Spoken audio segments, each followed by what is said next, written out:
pauta de votações do plenário começa a semana trancada por medida provisória que cria o cartão Reforma. Veja a partir de hoje uma série de reportagens explicando o que faz cada uma das 25 comissões permanentes da Câmara. E esta edição destaca também: depoimento de maestro à CPI da Lei Rouanet revela novos indícios de irregularidades na execução de projetos culturais. Este ano, o Brasil comemora pela primeira vez o Dia Nacional de Combate ao Bullying, no próximo dia 7 de abril.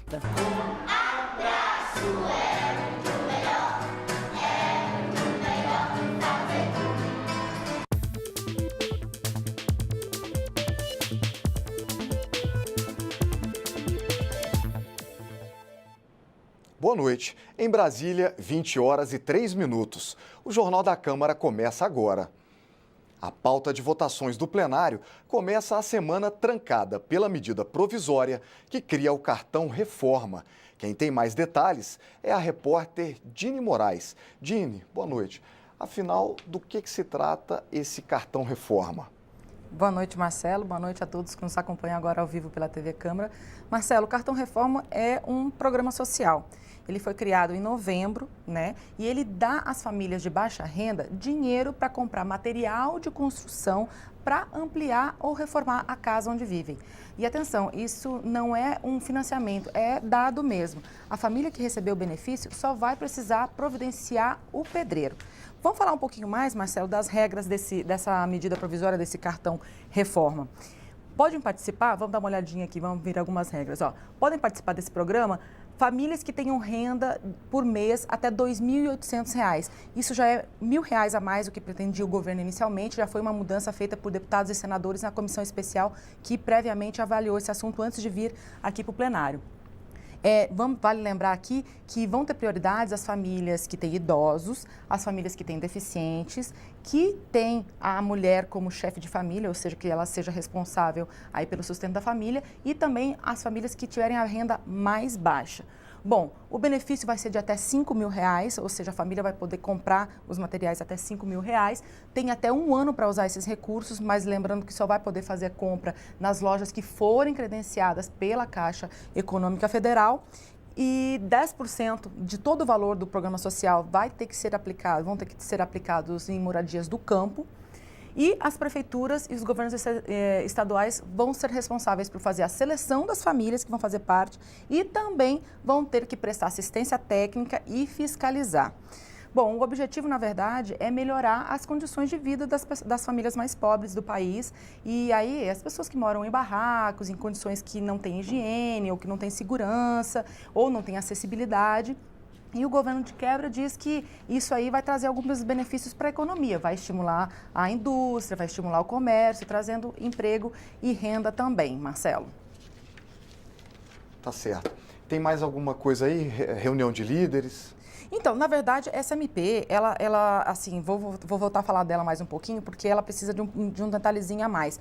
Ela, na verdade, não é que ela tem consenso, tá? Ela tem divergências a respeito da abrangência dela. Porque o governo diz que ela vai ser um dos principais, aí, o Cartão Reforma vai ser um dos principais programas sociais do governo aí na gestão do presidente Michel Temer. Já a oposição diz que ela servirá mais para propaganda do que para beneficiar as famílias em si. Vamos ter uma amostrinha aí desse debate? Esse programa do governo federal chega para beneficiar mais de 100 mil famílias e eu acredito que será um dos principais programas sociais do governo federal. O benefício vai de até R$ 5.000. Isso não quer dizer que a pessoa vai ter os R$ 5.000, vai depender da necessidade de cada um. São mais de 7.800.000 domicílios no Brasil que precisam de reforma. E pelo valor que o governo colocou, que é muito pouco, nós fizemos emendas, nós pedimos para o governo colocar mais dinheiro, vai atingir só 3%. Ou seja, a cada 100 pessoas que precisam, 97 vão ficar fora. Marcelo, a gente ouviu aí então que tem críticas, mas os parlamentares da oposição já disseram que vão votar a favor da medida provisória, tá? Por ser um benefício social, né? Enfim, de qualquer forma, a medida provisória ela vence em 19 de abril, ou seja, tem 3 semanas aí e meia para ser votada, mas como existe esse consenso sobre o mérito em si, é bem provável que ela seja votada tanto no plenário da Câmara quanto no plenário do Senado sem problemas aí nesse período. Tá certo. Mais alguma coisa importante aí que a gente tenha que prestar atenção? Tem sim. A pauta dessa semana tem 30 itens à disposição, mas o que chama mais atenção é aquele projeto que fala da ajuda aos estados com problemas financeiros. A gente já falou deles aqui algumas vezes. No ano passado, os deputados chegaram a aprovar uma ajuda para esses estados superendividados que não conseguem pagar nenhum funcionalismo aí, com contrapartidas. Mas como os deputados não concordavam com essas condições, que retiraram essas condições do projeto de lei, o presidente Michel Temer foi lá e vetou o projeto. Agora tem uma nova tentativa de se dar ajuda para esses estados superendividados. Vamos dar uma olhadinha na reportagem? O projeto de lei que pode ajudar os estados superendividados já está em negociação há semanas. A proposta permite que governadores que não estejam conseguindo fechar as contas, sem conseguir inclusive depositar o salário do funcionalismo, possam ficar até 6 anos sem pagar as dívidas que têm com a União. Em troca, o governo federal quer deixar claro no texto que esses estados vão precisar cumprir algumas exigências, como vender empresas públicas. A polêmica está justamente nessas contrapartidas. A contrapartida deve ser retirada porque cada estado tem uma situação diferente do outro.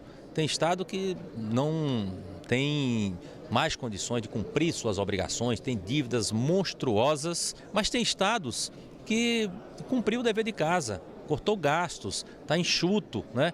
Esses terão que se submeter aos mesmos critérios, não tem nenhuma razão. Se pode até discutir que tipo de contrapartida, mas o governo federal não pode, não deve e não pode abrir mão das contrapartidas. Esta semana ainda está prevista a votação da proposta que muda a Constituição para autorizar a cobrança de mensalidade em cursos de especialização e MBA oferecidos por universidades públicas.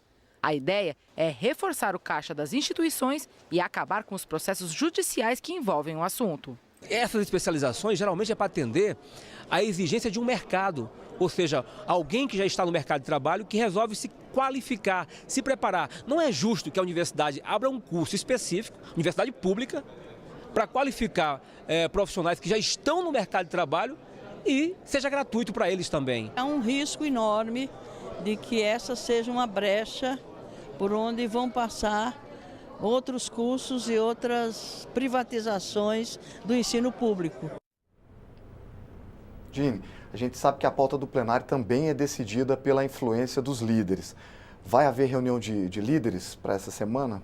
A princípio sim, Marcelo, está marcada para amanhã, às 11 horas da manhã, e é lá que os líderes dos partidos e o presidente da Câmara, o deputado Rodrigo Maia, vão bater o martelo sobre o que realmente vai ser votado aí ao longo desta semana.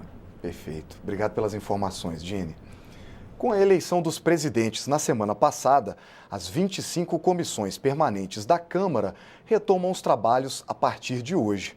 E o Jornal da Câmara começa nessa segunda uma série de reportagens explicando o que faz cada uma dessas comissões e quais as perspectivas dos presidentes eleitos para 2017. A gente começa falando da Comissão de Ciência e Tecnologia, Comunicação e Informática. WhatsApp, Instagram, transações bancárias, compras. Você se imagina sem celular? As inovações estão no radar da Comissão de Ciência, Tecnologia e Informática, assim como pesquisas científicas, além de concessão, permissão e autorização para a radiodifusão no país. Um dos assuntos sempre em pauta é a internet. No ano passado, a comissão discutiu os problemas da rede nas escolas e surgiu uma campeã de reclamações: a baixa velocidade da conexão. Falta de acesso à internet no Norte e Nordeste também preocupa. A Comissão de Ciência, Tecnologia e Comunicação é uma comissão importantíssima, que trata de problemas sensíveis, delicados e requer que o conjunto dessa comissão se aplique cada vez mais em programas importantes e decisivos para o Brasil. Tenho a certeza de que, à frente da comissão, nós vamos procurar priorizar esses programas tão importantes e que o povo brasileiro clama. A Comissão da Reforma da Previdência confirmou a realização de 3 reuniões nessa semana. Já estava prevista uma audiência para debater o futuro do país caso a reforma seja aprovada. Agora, além dessa, haverá mais 2 reuniões. A primeira na quarta-feira com Márcio Postman, economista com pós-doutorado em Relações do Trabalho. Na quinta-feira, vai ser a vez de ouvir o ministro da Fazenda, Henrique Meirelles. A realização dessas 2 reuniões foi resultado de um acordo entre o governo e a oposição. A Comissão Especial da Câmara, que analisa o projeto de reforma trabalhista, promoveu audiência pública para debater a situação dos trabalhadores em regime intermitente, ou seja, aqueles que não fazem parte da equipe permanente da empresa, mas que são convocados quando determinado evento ou época do ano exigem mão de obra em maior número. A audiência colocou frente a frente os representantes de empregadores e empregados do setor de turismo e lazer, uma área da economia que precisa aumentar o número de trabalhadores conforme o dia da semana, a época do ano ou a realização de um evento especial. Os setores do turismo e do lazer pagam a mão de obra especial por período ou por hora trabalhada. Os 2 lados não se entenderam sobre a necessidade de regulamentação deste tipo de trabalho na proposta de reforma trabalhista do governo. Trabalho e escola é conciliado em todo o mundo ocidental, menos no Brasil, por falta da implementação do trabalho intermitente. É com ele que o jovem vai poder estudar, trabalhar, complementar a sua renda, mães e pais vão poder cuidar de filhos menores ou de algum familiar que necessite de cuidado. Para nós, os trabalhadores, estão nos tirando o direito. Jornada intermitente não tem mínima necessidade da forma que estão querendo colocar. Nós já passamos pela Copa do Mundo, para as Olimpíadas, estamos tendo Rock in Rio e tal. Nunca foi preciso isso aí. O juiz do trabalho e o procurador do trabalho também divergiram sobre a proposta. Atualmente nós não temos nenhuma lei que regulamenta esta situação e acaba se trazendo uma situação de insegurança jurídica tanto para os trabalhadores que se submetem a isso, que trabalham desta forma intermitente, quanto para os empregadores, quanto para os estabelecimentos comerciais que contratam desta forma e, eventualmente, de um modo posterior ao término dessa relação, podem vir surpreendidos por uma ação trabalhista vindo se discutir se isto é uma relação de emprego nos moldes da CLT ou não. Não me assusta a regulamentação, me assusta a perspectiva de que essa regulamentação traga uma situação prejudicial ao trabalhador, porque estabeleceria uma forma de prestação de serviço onde o trabalhador ficaria talvez à margem daquela garantia de direitos já definida na consolidação das leis do trabalho. O deputado Valdir Colato acha que essa regulamentação está vindo tarde no Brasil. Nós temos que dar o direito do trabalhador fazer esse trabalho a hora que ele tiver o tempo dentro da sua agenda. Isso é feito em todos os países quase do mundo, principalmente os mais desenvolvidos. Já o deputado Patrus Ananias não concorda com o momento e a forma como estão sendo estabelecidas as regras para o trabalho intermitente. Algumas situações novas, decorrentes de mudanças econômicas, tecnológicas, deveriam ser consideradas à luz dessa nova realidade, mas num processo de reflexão com as centrais sindicais, com os movimentos sociais. No total, foram mais de 800 emendas à proposta de reforma trabalhista. O desafio da comissão especial agora é analisar todas essas sugestões de alteração ao texto original do governo. O prazo na comissão especial terminou. Ao todo, os deputados apresentaram 849 emendas à reforma trabalhista proposta pelo governo. São sugestões de alteração ao texto original. O deputado Celso Maldaner, por exemplo, propôs mais de 50 emendas com um foco bem específico: dar mais segurança jurídica às relações trabalhistas no Brasil. Qual é o nosso problema hoje na reforma trabalhista, ou eu chamo de modernização da reforma trabalhista? Porque hoje nós temos muitos tipos de trabalho, por exemplo, o teletrabalho, que você pode executar na sua residência, em casa, e às vezes consegue mais produtividade do que estar na própria empresa, evita a mobilidade urbana.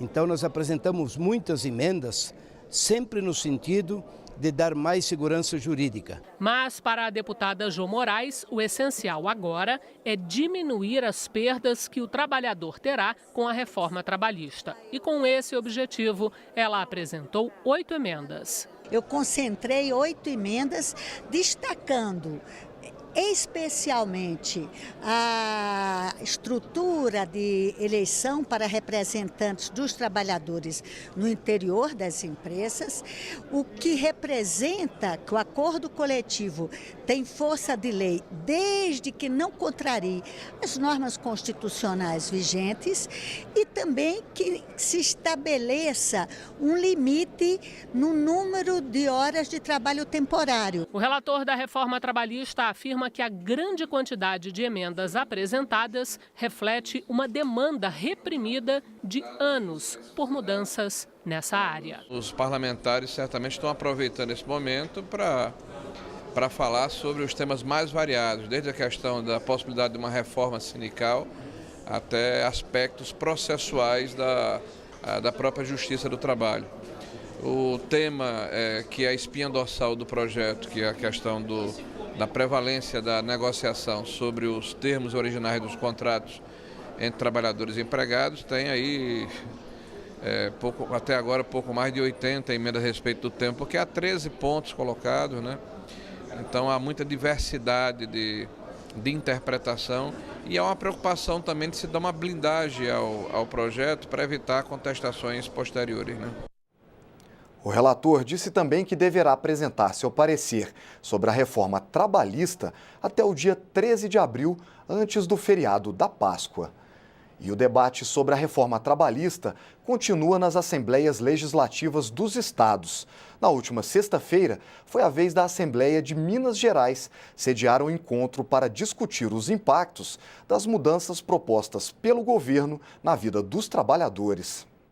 O projeto de lei estabelece que acordos e convenções coletivas entre patrões e empregados prevaleçam sobre a legislação trabalhista.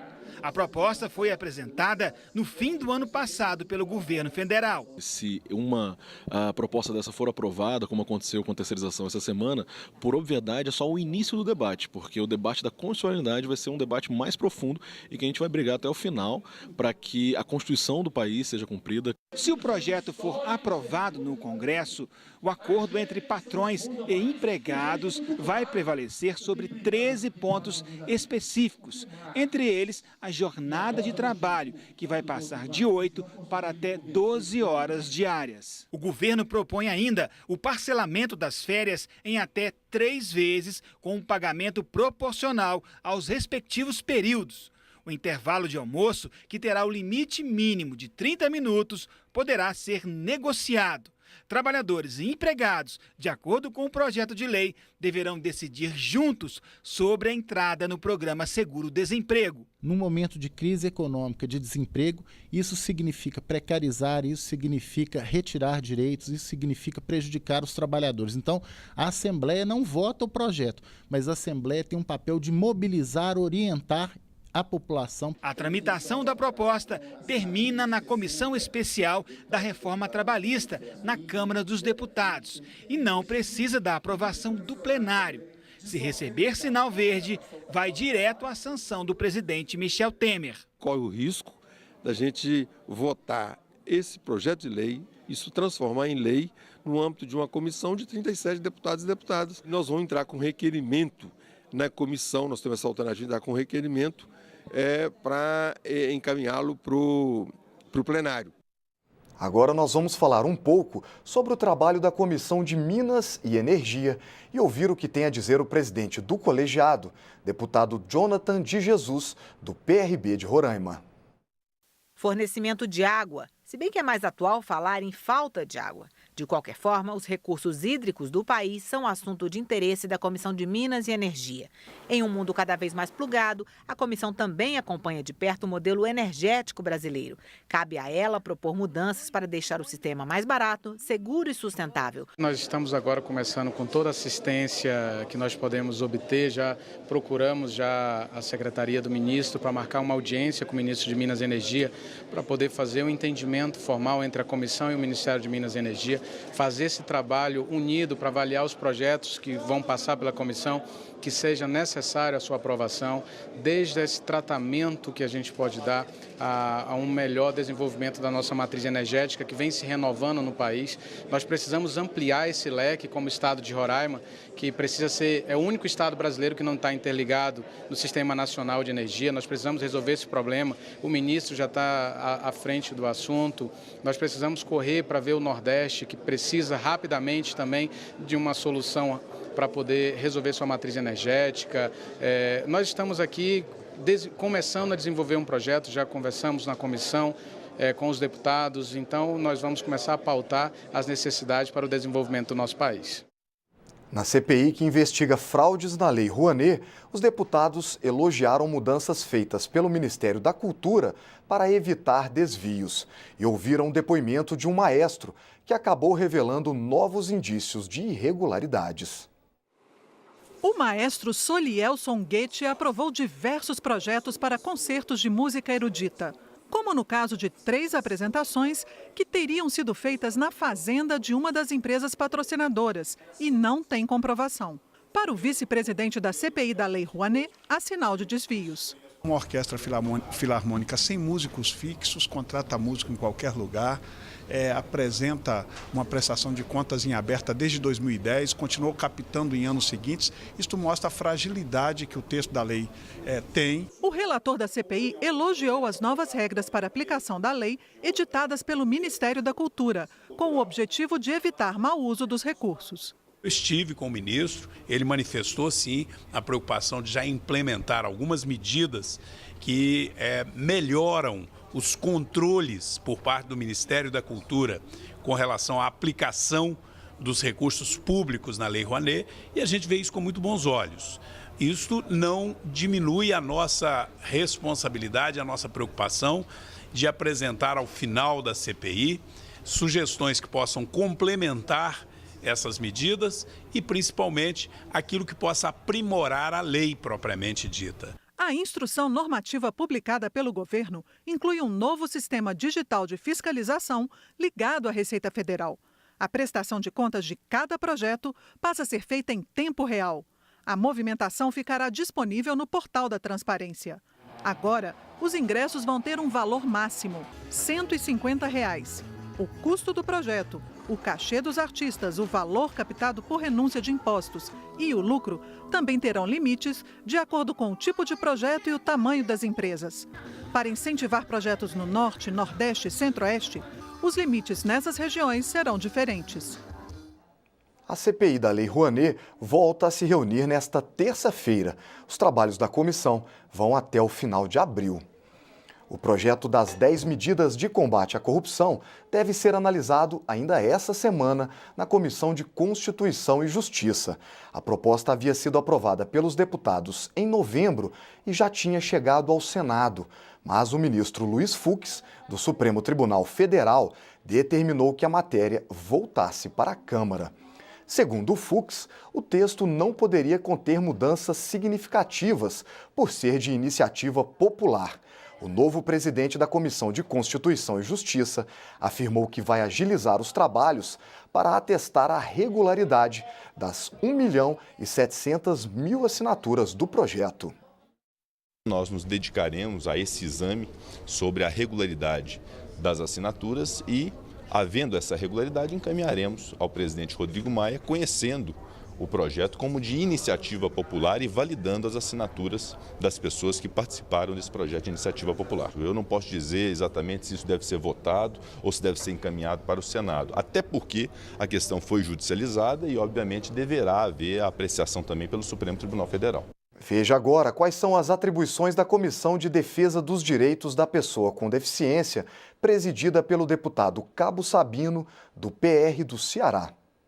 Criada em 2015, a Comissão de Defesa dos Direitos da Pessoa com Deficiência pode apresentar emendas ao orçamento da União e destinar recursos públicos para obras e programas específicos que ajudem as pessoas com deficiência. Todos os projetos de lei relacionados ao assunto são analisados por essa comissão, que também atua em parceria com entidades e órgãos de governo. Outra função é investigar denúncias relativas à ameaça ou violação dos direitos das pessoas com deficiência. No ano passado, foram realizadas 18 audiências públicas e votadas várias proposições, como a que incluiu na lei de cotas a reserva de vagas para estudantes com deficiência. Entre os projetos que a comissão deve votar neste ano está o que proíbe as autoescolas de cobrar mais caro do deficiente auditivo que vai tirar a Carteira Nacional de Habilitação. Vimos que nós temos 14 projetos que precisam de relator. Nosso primeiro passo é designar esses relatores, colocar na pauta todos os projetos que estejam passíveis de serem pautados.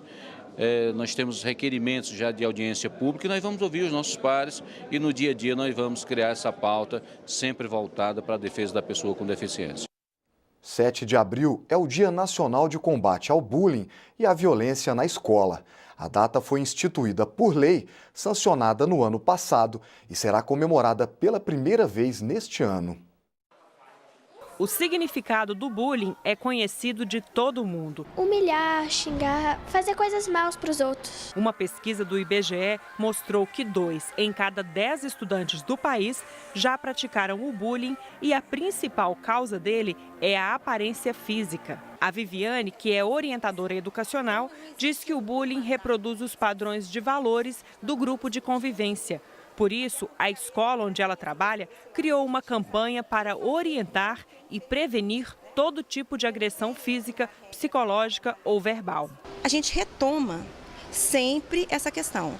É legal esse apelido? É legal você excluir o coleguinha da brincadeira? Por que ele não pode brincar também?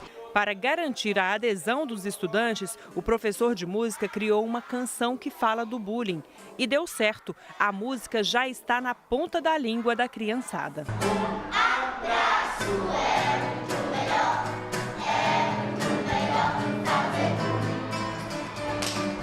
A música tem esse sentimento mesmo de querer abraçar, e querer envolver as pessoas e tentar resolver essas diferenças, com calor, com amizade, com um abraço. Quando a pessoa fala, isso te deixa triste.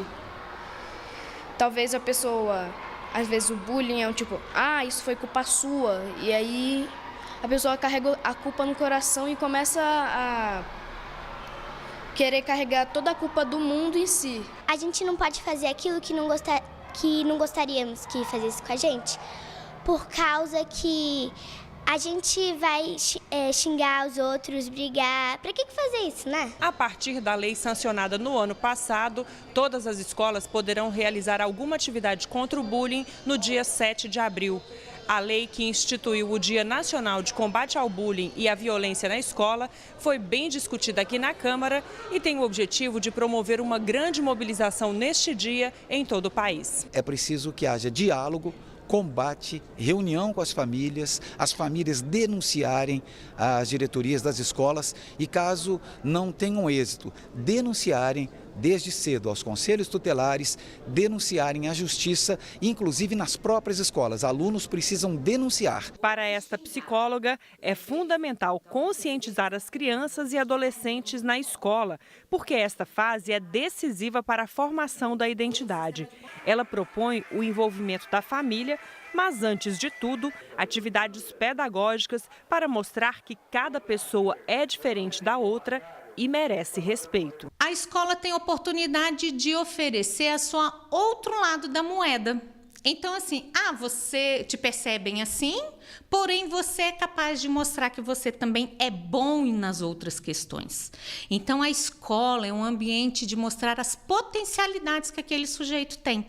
E o que isso de bom pode gerar dentro da nossa sala de aula, do turno, da escola, do bairro? As pessoas têm sentimentos, sabe? Todo mundo, às vezes, quando é muito feio, a briga guarda no coração. E aí vai acumulando e vai tendo cada vez mais medos do mundo. E esta edição termina agora. Para outras informações ou para rever nossas reportagens, é só acessar a nossa página na internet. O Jornal da Câmara volta amanhã. Até lá, tchau!